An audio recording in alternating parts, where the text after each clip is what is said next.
ওই মা হারাইয়া টের পাবি যুবক, যেদিন হারাইবি ওদিন বুঝবি রে বাবা। যেদিন দুনিয়া থেকে বিদায় নিয়ে চলে যাবে, কবরের সামনে গিয়া দাঁড়ায় চোখের পানি ফালায়া বারবার বারবার কান্না করবারে বাবা।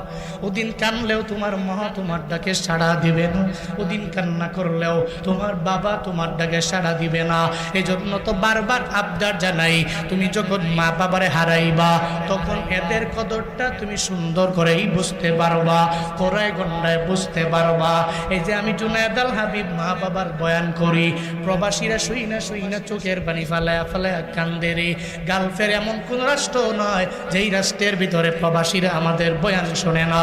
বয়ান শুই না রাত গভীরে হোয়াটসঅ্যাপে টেলিফোন করে, বিভিন্ন জায়গায় যখন ডাইরেক্ট ডলারে ফোন করে, চোখের পানি ফালাইয়া তার মায়ের ব্যাপারে বলতে চায়, তার বাবার ব্যাপারে বলতে চায়, তার পরিবারের ব্যাপারে বলতে চায় আর জানায়া দেয়।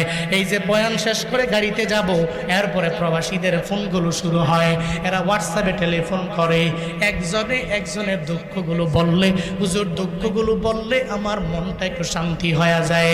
একজনে একদিন টেলিফোন করে জানায় দিল, হুজুর আমি 4 বছর হয়ে গেল সৌদি আরবের জমিনে আমি থাকি, এতদিন হয়ে গেছে আমি আমার মায়ের চেহারাটা দেখতে পারি নাই, আমার বাবার চেহারাটা আমি দেখতে পারি নাই।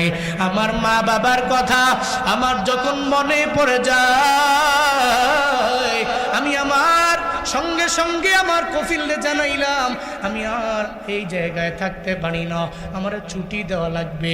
আমি ছুটি পাইলে 1-1.5 মাসের জন্য বাংলাদেশ